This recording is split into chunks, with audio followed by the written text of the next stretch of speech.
Hello, this is Darrell Castle with today's podcast. Today is Monday, January 13th, 2014, and today we continue our discussion of 2013 problems and how they extend into 2014 and beyond by finishing last Friday's discussion of how we got this way, and also by looking at civil liberties and the state of civil liberties here in 2014. Last Friday, we talked about power and its corrupting influence, and also that power itself is corrupt.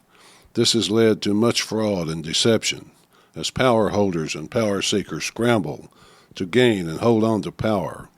Our system of government is a divided form of republic wherein we, the people, vote for representatives to hold government office and vote for us or vote in our place. The president's position in this is no more significant than the legislature and courts. In fact, Congress comes first in the constitutional separation of powers. Article 1, Section 1 says all legislative powers herein granted shall be vested in the Congress of the United States, which shall consist of a Senate and House of Representatives. This means that only Congress can legislate or make law. The president is not legally empowered to make law, and when Congress allows him to do so, it is an unconstitutional surrender of their authority. The president cannot legally legislate through executive orders or by changing and amending laws at his pleasure. In fact, the president cannot legally refuse to enforce laws legitimately passed by Congress because he is required to see that the laws are faithfully executed. As we all know, the president is not empowered to declare war or make war on his own authority. Presidents naturally want more and more power. The nature of power being what it is, the president wants more of it. He wants to be king or to be an elected dictator, and Congress, through its cowardice and corruption, has ceded that authority to him. That has allowed the president, often with congressional authority, to run roughshod over civil liberties. Civil liberties are in dire shape in 2014, much worse than under George Bush. The Patriot Act and National Defense Authorization Act have allowed the president to arrest and imprison anyone he chooses without trial, without right to counsel, and without even formal charges. He now claims the right to listen to all telephone conversations and read all emails. And this obvious desecration of the Fourth Amendment prohibition of warrantless searches and seizures is often backed up by Congress and even by the courts. The First Amendment right to freedom of religion, speech, press, and to peaceably assemble are all violated constantly. See Alan Corwin's book, Bomb Jokes at Airports, for a good discussion of freedom of speech violations right here in America in 2014.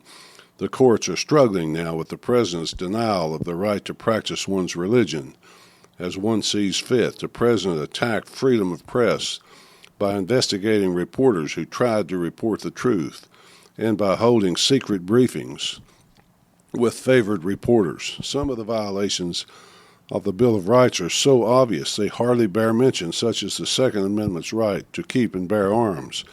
Even the Sixth Amendment right to trial by jury for criminal defendants is under attack by the National Defense Authorization Act and the president's claim that he can kill without arrest, trial, or charges. And so Congress and the judiciary, having surrendered their authority to an all-powerful executive, means that the law itself is now corrupt and can no longer be trusted. Hundreds of years of transcendent civilization is now reversing itself.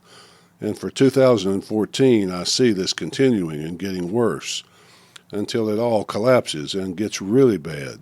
Then perhaps it will get better.